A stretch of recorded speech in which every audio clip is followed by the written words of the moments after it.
especially if Dan Jessup's playing the same deck. Yeah. Andrew was on camera. He defeated Dave Shields last round. Looks like neither player, though, could draw. So we're in game 3, it looks like here.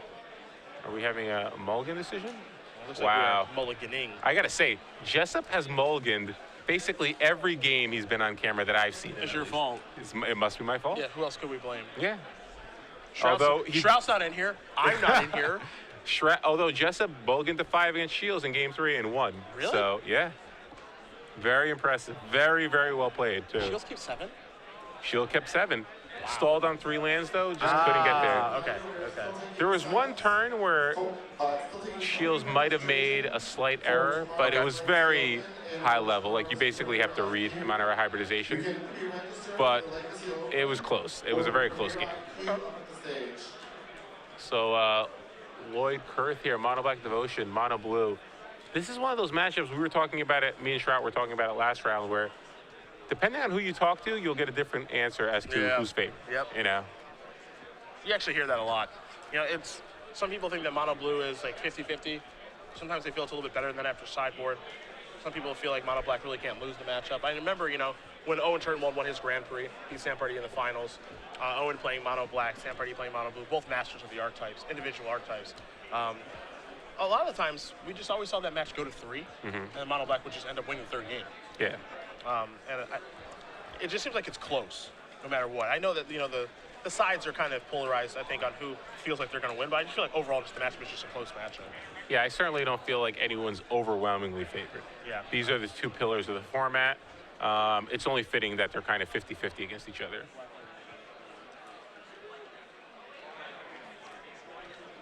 So let's see here if Andrew's going to be happy with his opening 6. It looks like Lloyd is happy with his 7. And Andrew is going to keep it. He is. So we're off to the races. Turn 1, Swamp, no Thoughtseize. Kurth is, we'll just make sure we do that as correct. He is black-white mid-range right now. Actually, he does have a couple of Obsidats and Elspeths, but I mean, he is pretty heavy black, and he is obviously going to play a Pack Rat here on turn number 2. A good old turn 2 Pack Rat. Jessup's hand, is not good. Not off a bullet of the 6 lands and spells is okay. I mean, he has a Thassa, and Kurth did miss his land, so yeah, that's a step in the right direction. Yeah, if he can. This is kind of similar to what happened to him last round against Shields. Shields went turn 2 Pack Rat, turn 3 Pack Rat, but didn't have a 3rd land, so almost came back, amazingly enough. But so let's see. Although this time Lloyd does have a Mutavault, so he's got a lot of power in play, despite only having 2 creatures. Is it a 3rd land? Nope.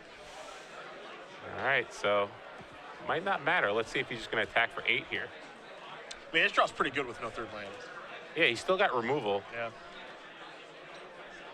And he can cast most of his removal spells, but it looks like he's going to lead with a Thoughtseize here. I think he misses. No, he hits. Never mind.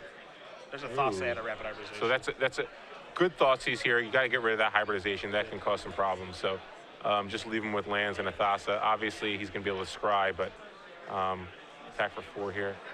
And again, this is kind of the same situation. He's not able to draw lands, and Jessup can try to sneak back a win here, despite a mulligan.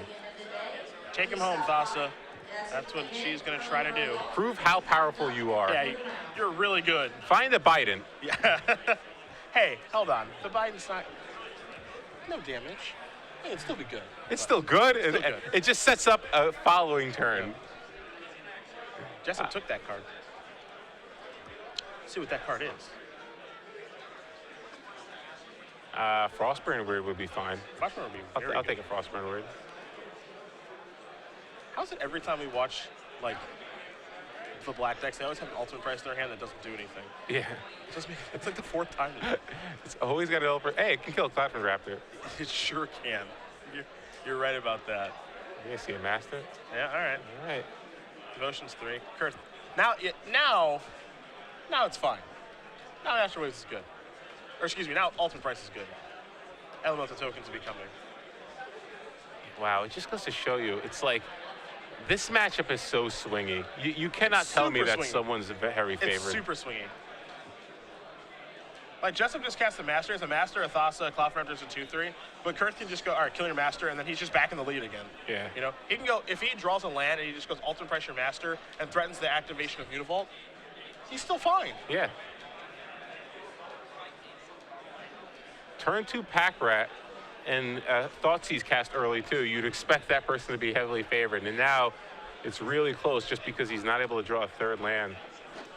And the more I'm seeing this, the more I'm thinking Sign in Blood is definitely the card that you should be playing. I mean, obviously you couldn't cast it here, but you just, every time I see this deck lose, it's because they don't draw mana. Yeah. Well, he drew 1 this turn, and Lloyd does not mind paying 2. There's the ultimate price, most likely. Freakish Cure's pretty good too, so he's going to gain his life back. There go the elemental tokens. In come the rats with the ability to threaten the mutable activation. This is the perfect turn. He's still got that ultimate price. He can deal with the Raptor later on, or another top deck Master. Yep. He's got to be happy, happy, happy. Thank God for that land. All Jessup can do is shrug his shoulders. Kurth says, I'm definitely going to activate Mutavault, so take 6. Jessup's already got to 4. Wow. So yeah, if Jessup doesn't draw a creature, he needs a blocker here. I think he just has a Thassa left in his hand, maybe a land. He's got to draw something that does something, or he's just dead. Yeah, because the ultimate, we know Lloyd has a removal spell in his hand for that Cloudhorn Raptor, so no blockers. That's lethal next turn. So let's see. We're gonna have a Scry here. We do have our life totals correct now. It's 18-6. Yeah, so that doesn't change the math. No. If he doesn't draw a blocker here, Lloyd can just win next turn. And what could he be thinking about? What's the card? It's, you know what? I wouldn't be surprised if it's Biden and he's thinking, can I win though if I keep it? No, it's a weird. It's not bad. It's not bad. It evolves Cloudhorn Raptor. It's a good blocker. Turns on Thassa. Oh no, it doesn't. But it will evolve the Raptor. There's that. Trigger here. 3/4. Play an island. Kick it back. Kurth. Draws a Drown in Sorrow. Good sometimes, not good now. Not good now, but let's see what he can do here. Jessup's at 6. So probably has to go after the Cloudhorn Raptor here. And if he attacks, I don't think he can attack this turn. He exposes himself to rapid hybridization, I think. Yeah. Pay the price.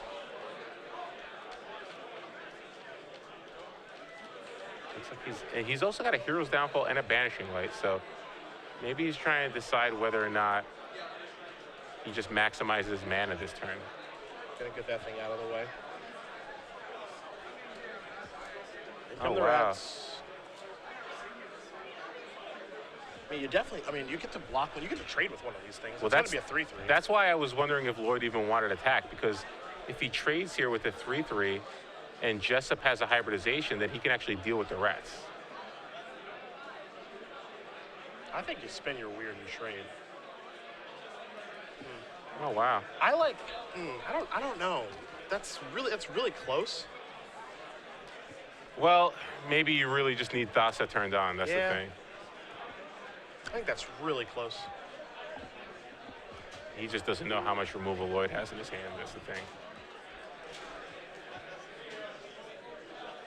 Spending your trade, you don't have a Frostborn, they don't have a pack rat, but their pack rat turns into a 1/1, and he's so bottlenecked on mana that it's kind of hard for him to continue making pack rats. You could potentially draw like a bounce spell or rapid hybridization. I don't know if he has domestication in his deck. That turn's really close, I think, on if you trade or not. Yeah, I don't know. I kind of like the trade there, but...